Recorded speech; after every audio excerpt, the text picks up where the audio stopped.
We need to set an example this time. हामीले एउटा उदाहरण सेट गर्नुपर्ने छ र यो उदाहरण हामीबाटै सुरुवात हुनुपर्ने छ। परिवर्तनको सुरुवात हामीबाटै हुन्छ र त्यो पहिलो जिम्मा चाहिँ गृह मन्त्रालयले लिन्छ। अरू के छ हाम्रो यसमा? आर्थिक सर्भिस डेलिभरी 1 नम्बर कोठा, 2 नम्बर कोठा, 3 नम्बर कोठा, क ख ग गर्दै नपढेको मान्छेलाई नि त पढाउने हाम्रो विभागहरू, कार्यालयहरू। यसरी गरेर तपाईँको हरेक कर्मचारीसँग अब कतिजनाको नियत राम्रो भयो त ठिकै छ, तर नियत नराम्रो भएको खण्डमा चाहिँ भ्रष्टाचारको सुरुवात यहाँबाट हुने भनेर हामीले पत्ता लगाएको छौँ।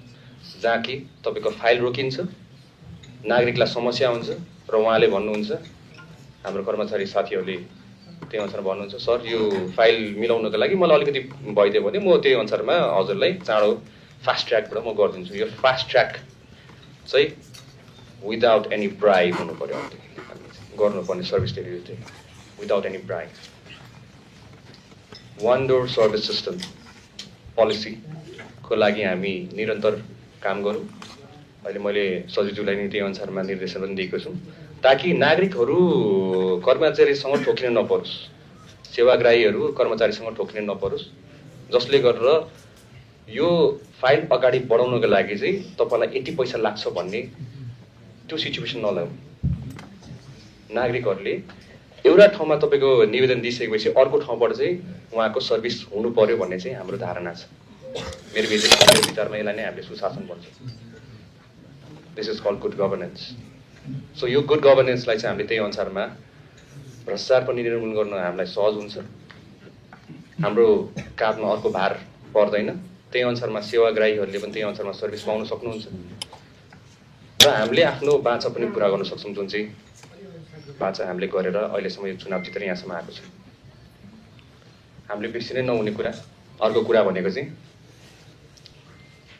हाम्रो जेनजीको जनादेश।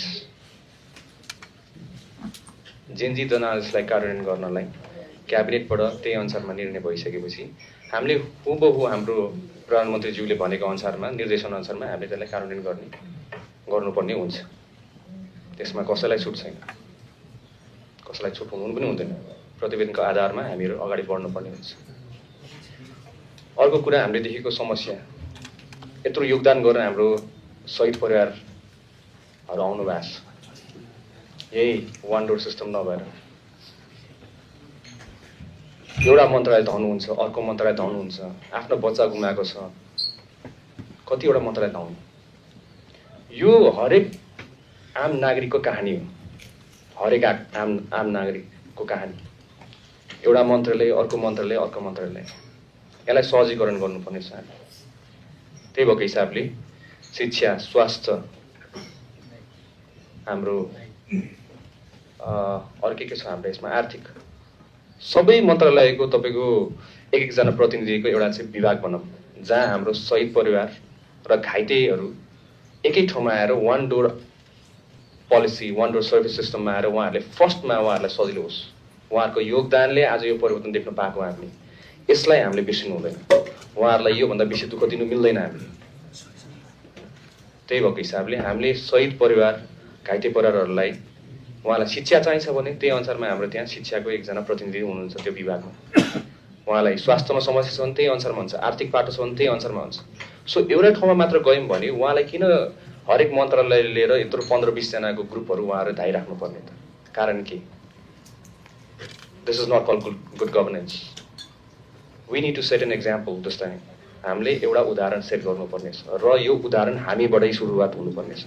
परिवर्तनको सुरुवात हामीबाटै हुन्छ र त्यो पहिलो जिम्मा चाहिँ गृह मन्त्रालयले लिन्छ। त्यही अनुसारमा हजुर सम्पूर्ण सचिवज्यूहरूलाई, सेक्युरिटी फोर्सेसहरूलाई त्यही अनुसारमा अगाडि बढ्नु हुन म हजुरहरूलाई सबैलाई हार्दिक अनुरोध गरेँ।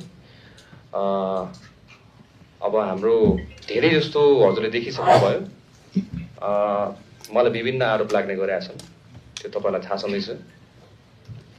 विभिन्न कुराहरू हाम्रोमा मिडियाहरूमा आइरहेको हुन्छ।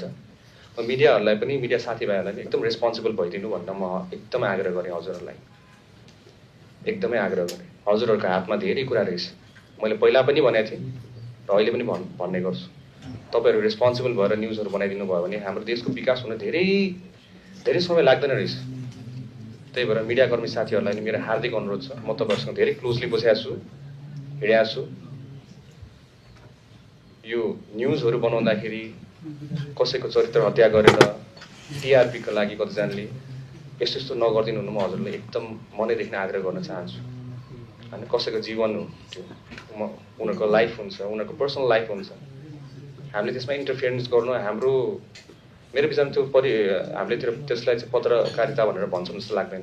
त्यही भएर मेरो मिडियाकर्मी साथीहरूलाई पनि मेरो पहिला पनि आग्रह थियो, म तपाईँहरूसँग एकदमै घुलमिल भएर बसेको मान्छे पनि हो र अहिले पनि हजुरलाई आग्रह गर्न चाहन्छु कि एकदमै परिपक्व भएर चाहिँ हजुरहरूले चाहिँ न्युज प्रकाशन गरिदिनु होला। त्यही अनुसारमा नागरिकलाई पनि सहज हुन्छ, तपाईँहरूलाई फुल्ली विश्वास गरेर हामीले हेरिरहेको हुन्छौँ त्यो न्युज, त्यो आधारमा हामीले एक्सन लिनुपर्ने हुन्छ।